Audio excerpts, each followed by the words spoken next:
देविका अपने कमरे में तैयार हो रही थी, तभी उसके पिता वहां आते हैं और उसे कहते हैं, अरे बेटा, कहाँ जा रही है तैयार होकर? अरे पिताजी, आप भूल गए क्या? आज मेरी सहेली की शादी है और वैसे भी घर के कामकाज में मैं थोड़ा सा लेट हो गई। अब जल्दी से मुझे जाना पड़ेगा क्योंकि काफी देर हो चुकी है। सारी सहेलियां चली जाएंगी तो मैं कैसे जाऊंगी उनके साथ? अच्छा बेटा, ठीक है, समय से जाओ और समय से आ जाना। थोड़ी देर में देविका चली जाती है। देविका के जाने के बाद उसके पिता कमरे में बैठे बैठे देविका की शादी के लिए सोच रहे थे। दरअसल देविका बहुत ज्यादा काली थी। उसके काले रंग के कारण कोई भी उससे शादी करने के लिए तैयार नहीं था। हर कोई उसका रंग देखकर पहले ही मना कर देता था। देविका की सारी सहेलियों की शादी हो चुकी थी। ऐसे ही एक दिन देविका के पिता अपने एक दोस्त से अपनी बेटी की शादी की बातचीत करते हैं। यार, तुम तो जानते हो ना कि मैं कितना लाचार हूँ। न मेरे पास पैसे हैं, न मेरे पास कोई ढंग का काम है, और ऊपर से बेटी की शादी भी करवानी है। इसलिए सोच रहा हूँ कि जल्द से जल्द कोई अच्छा रिश्ता मिल जाए तो मैं अपनी बेटी की शादी करवा दूं। क्योंकि यार, शरीर अब धीरे धीरे बूढ़ा हो रहा है। अब इतनी हिम्मत नहीं कि मैं कमाऊं और अच्छे से अपनी बेटी की शादी कर पाऊं। यार, अब क्या ही बोले, तेरी बेटी भी मेरी बेटी जैसी है, लेकिन कुछ सच्चाई ऐसी है जिसे हमें स्वीकारना पड़ता है। अब यार, मैं जिससे भी तेरी बेटी की शादी की बातचीत करता हूँ, वो ना तेरी बेटी की फोटो देखकर मना कर देता है, क्योंकि आजकल सबको गोरी लड़कियां पसंद आती हैं और तेरी बेटी बहुत ज्यादा काली है। दहेज लेने को तैयार है और ना ही तेरी बेटी से शादी करने के लिए। यार, मैंने ये नहीं कहा कि मैं गोरा दामाद ढूंढ रहा हूँ। अगर काला लड़का भी मिलता है तो कोई बात नहीं, मैं अपनी बेटी की शादी करवा दूंगा, क्योंकि दोनों का रंग अगर बराबर रहेगा तो कोई किसी को बोल नहीं पाएगा। यही तो बात है, जितने काले लड़के हैं ना, उनको और गोरी लड़की चाहिए। खैर, तू चिंता मत कर, मैं फिर भी देखता हूँ, कोई रिश्ता मिलेगा तो जरूर बताऊंगा। ऐसे ही कुछ दिन गुजर जाते हैं। एक दिन देविका के पिता के पास उनके दोस्त का फोन आता है और वो कहते हैं, अरे देविका के लिए रिश्ता मिल गया, बहुत पैसे वाले हैं, अरे बहुत नाम है उनका। मैं कहता हूँ कल मैं तेरे घर आता हूँ और सारी बात तुझे अच्छे से समझा दूंगा। बाकी तेरी मर्जी है कि तुझे शादी करनी है या नहीं। मैंने उनको देविका की तस्वीर भी दिखा दी है, उन्होंने देविका को पसंद कर लिया है। अरे वो तो चट मंगनी पट ब्याह करने की बात कर रहे हैं, इसलिए सोच रहा हूँ कि कल तेरे से आकर आमने सामने बात कर लेता हूँ। देविका के पिता बहुत खुश हो जाते हैं। ऐसे ही अगले दिन देविका के पिता के दोस्त उनके घर आते हैं और उन्हें देविका के रिश्ते के बारे में बताते हुए उनसे कहते हैं, देख भाई, सब कुछ बढ़िया है। पहली बार किसी ने तेरी लड़की से शादी करने के लिए हाँ कहा है, और अगर इस बार तूने मना कर दिया ना तो मैं कोई रिश्ता नहीं ढूंढूंगा। बड़ी मुश्किल से मिला है मुझे ये। अरे तस्वीर तो दिखा, लड़का कैसा दिखाई देता है, मैं भी तो देखूं। जैसे ही देविका के पिता लड़के की तस्वीर देखते हैं, उनकी आंखें फटी की फटी रह जाती है और वो अपने दोस्तों से कहते हैं, अरे ये तो काफी उम्र का लग रहा है। अरे इसके दांत तो अभी कब्र में है, ये क्या शादी करेगा? अरे तू पागल है क्या? हाँ, थोड़ी सी उम्र ज्यादा है इसकी, लेकिन इतना भी नहीं कि कब्र में जाने वाला है ये। और इसके पास ना धन दौलत की कोई कमी नहीं है, बहुत अमीर है। और मेरी बात मानो तो शादी कर दे, क्योंकि तेरी बेटी से शादी करने के लिए कोई तैयार नहीं है। ये फिर भी तैयार हो गया। अब बाकी तेरी मर्जी है, सोचने का समय चाहिए तो सोच ले, वरना मना कर दे। देविका के पिता थोड़ी देर के लिए शांत हो जाते हैं। शांत होकर वो कुछ सोचने लगते हैं। सोचने के बाद वो अपने दोस्त से कहकर इस रिश्ते के लिए हाँ कर देते हैं। जब ये बात देविका को पता चलती है तो अपने पिता से वो शादी के लिए मना कर देती है। लेकिन पिता के इतना फोर्स करने के बाद देविका भी शादी के लिए हाँ कर देती है। ऐसे ही कुछ महीने बाद देविका और उस बूढ़े आदमी वीर प्रताप की शादी हो जाती है।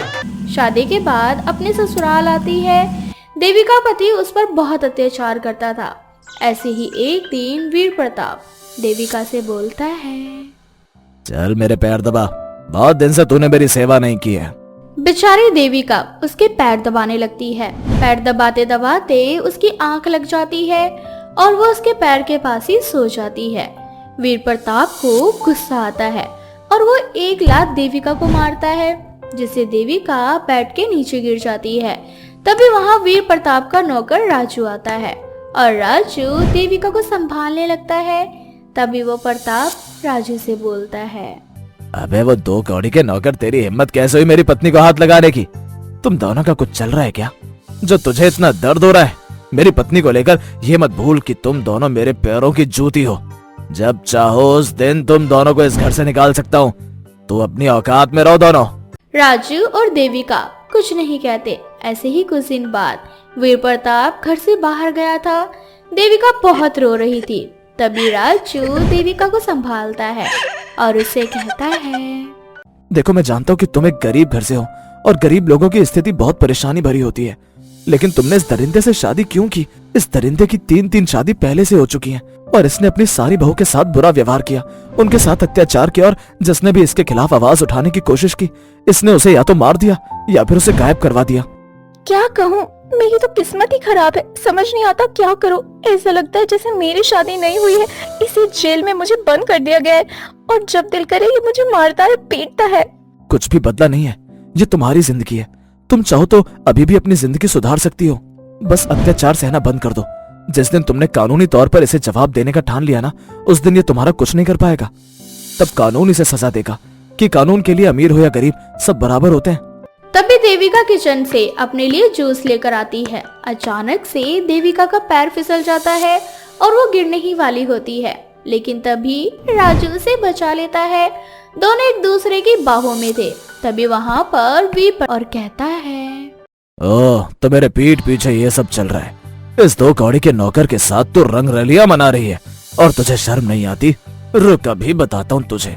इतना बोलकर वीर देविका को मारने लगता है। राजू उसकी वीडियो बना लेता है और देविका को बचाते हुए उसे बोलता है, बस बहुत हो गया, आपको जितना अत्याचार करना था कर लिया आपने, अब आपको कोई नहीं बचा सकता। इतना बोलकर राजू पुलिस को बुला देता है और उनको वो वीडियो दिखा देता है, जिसके बाद देविका भी अपना बयान दे देती है।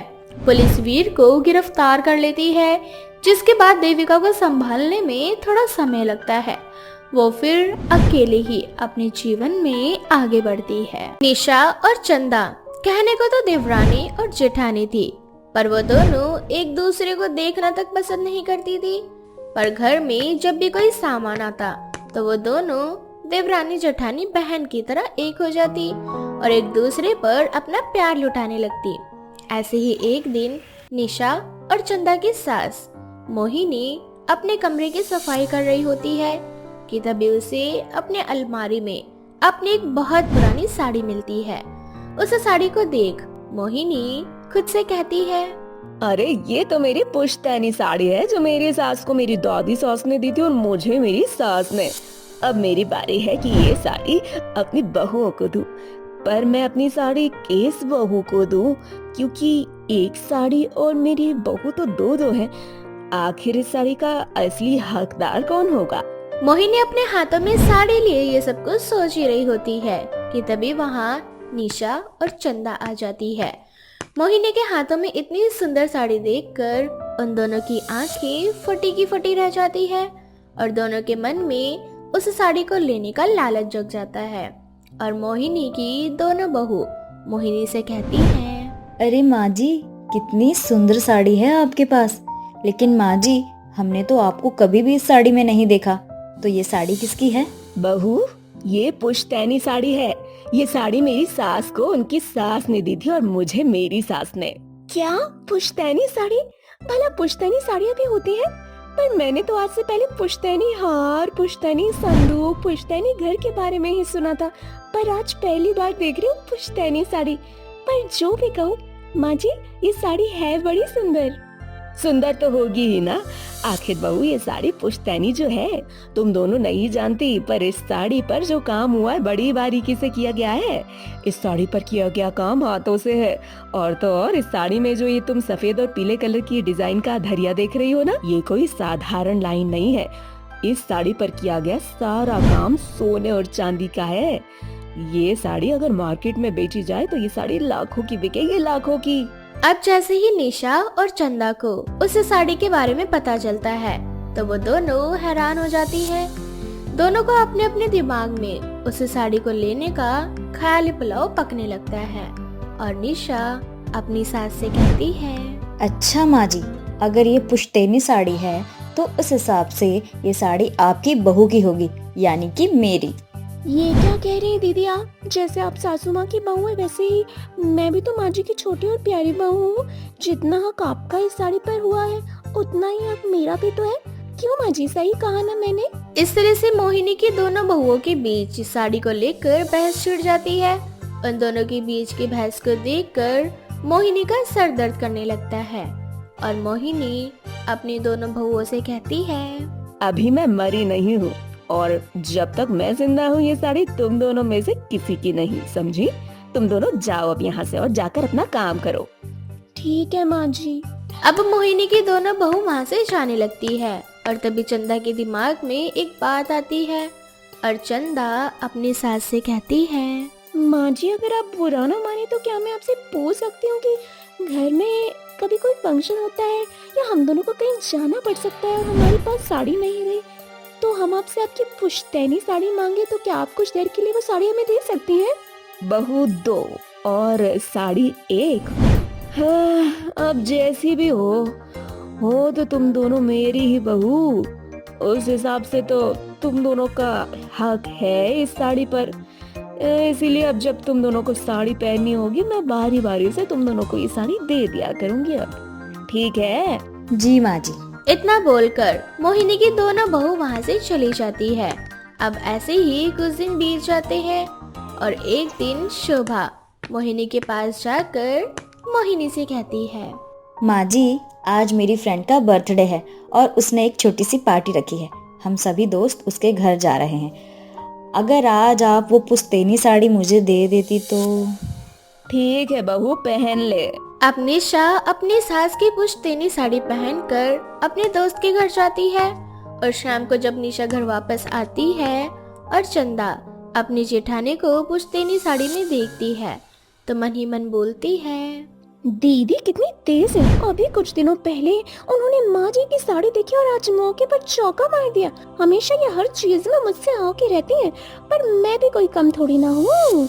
आज इन्होंने पुश्तैनी साड़ी पहनी है, कल मैं भी पहनूंगी। इस तरह से अगले दिन चंदा मोहिनी के पास जाती है और मोहिनी से कहती है, माँ जी आज मैं और रमन जी बाहर जा रहे हैं तो क्या मैं आपकी पुश्तैनी साड़ी पहन लूं? पहन ले, कल बड़ी बहू ने पहनी थी आज तू पहन ले।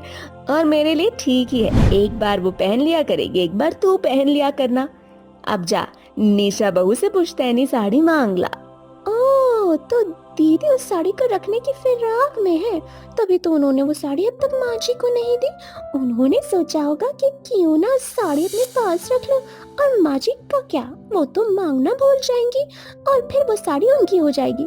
पर दीदी भूल रही है कि इस घर में माँ जी की एक और बहू है। अब दीदी को साड़ी अपनी अलमीरा से निकालनी पड़ेगी। इतना बोलकर अब चंदा साड़ी ले लेती है और अपने पति के साथ रात पर डिनर पर जाती है। अब ऐसे ही कुछ दिन बीत जाते हैं और घर में मोहिनी एक पूजा रखवाती है जिसमें मोहिनी की दोनों बहू पुश्तैनी साड़ी को पहनने की सोचती है। और जब मोहिनी अपने कमरे में तैयार हो रही होती है तो मोहिनी की दोनों बहू आकर मोहिनी से कहती है, माँ जी आज पूजा में आपकी पुश्तैनी साड़ी पहनूंगी। आखिर ये पूजा अपने घर की सुख शांति के लिए आप करवा रही हैं और मैं इस घर की बहू हूँ। अच्छा, अगर तू इस घर की बहू है तो मैं इस घर की दुश्मन हूँ क्या? अरे घर में शांति पूजा हो रही है तो जितना अधिकार तेरा है उतना ही मेरा भी। और वैसे भी तू भूल मत, लास्ट टाइम पुश्तैनी साड़ी तूने पहनी थी तो उस हिसाब से इस बार ये साड़ी मैं पहनूंगी। दीदी आप मत भूलिए कि वो साड़ी मेरे पास रखी है। मैं बस यहाँ माँ जी से उनकी आज्ञा लेने आई थी।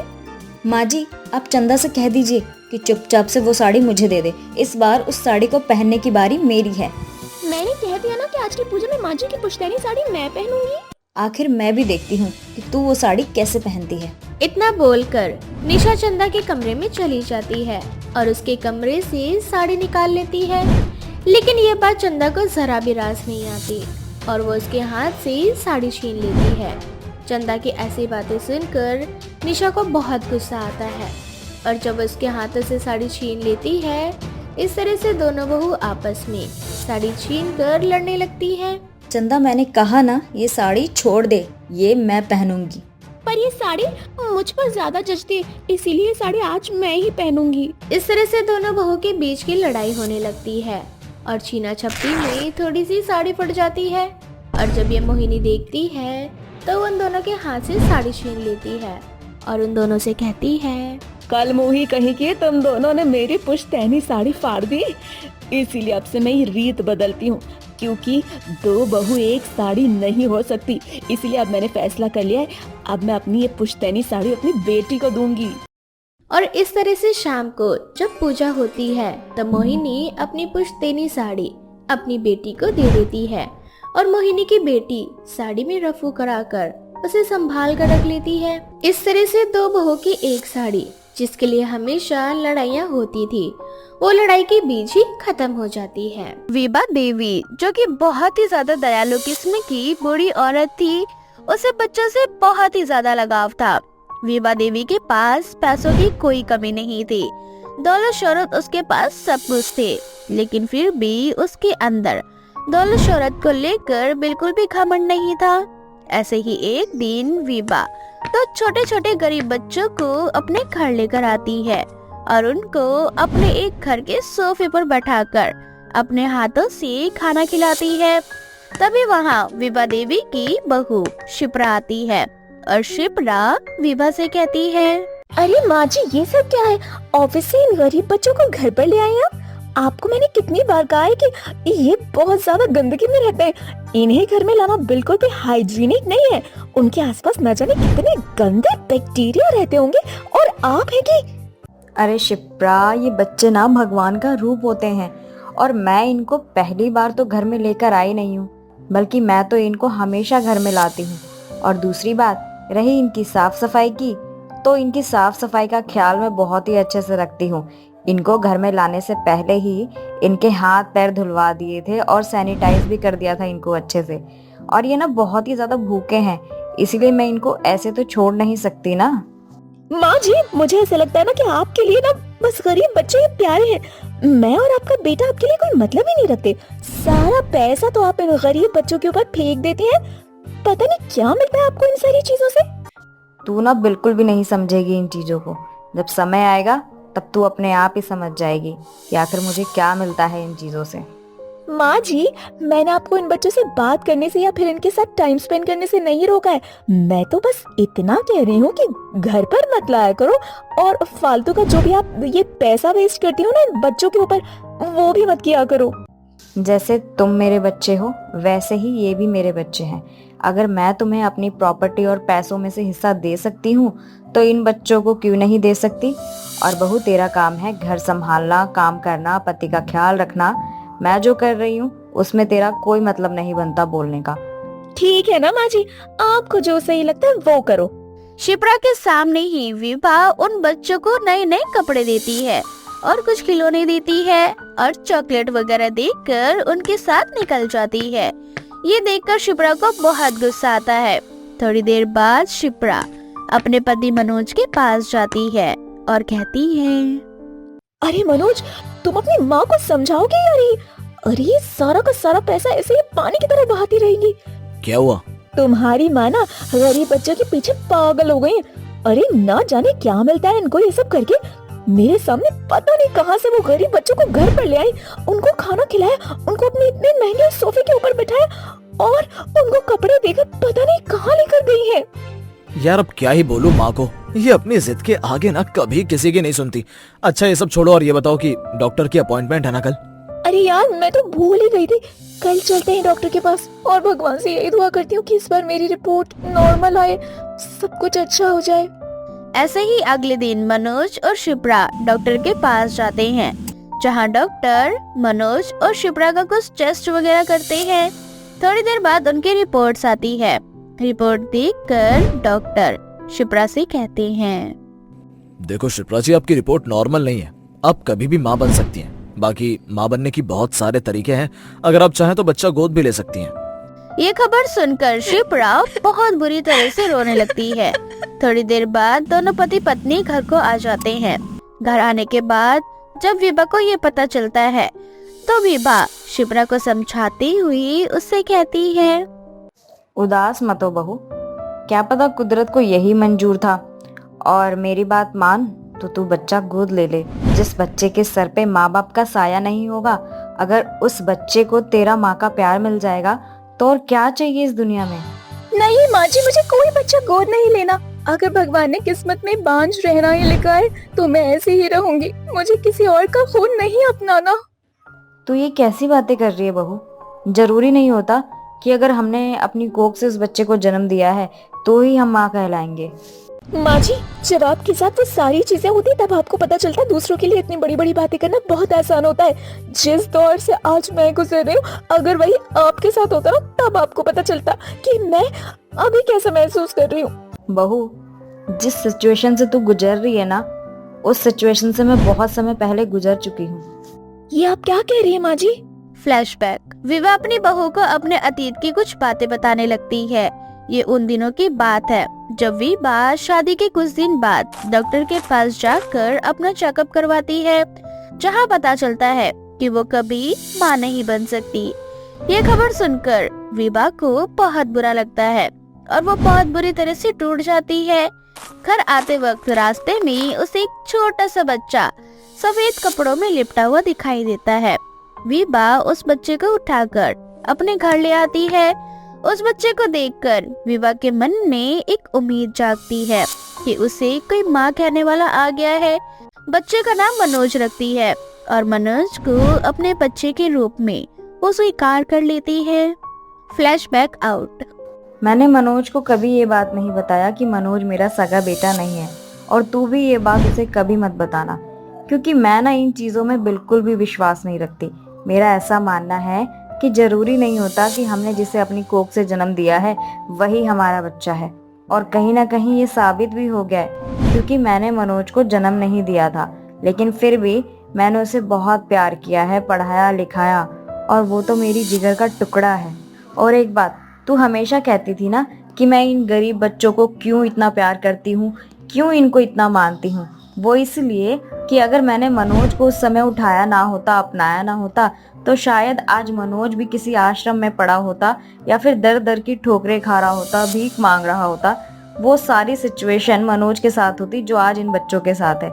इसीलिए आज मेरे पास 12 बच्चे हैं और मैं उनकी माँ हूँ, और मेरे पास ना पैसों की कोई कमी नहीं है। इसीलिए मैं इन बच्चों की माँ हूँ। इसीलिए माँ होने के नाते मैं अपनी कमाई का हिस्सा अपने बच्चों की परवरिश में लगाना चाहती हूँ।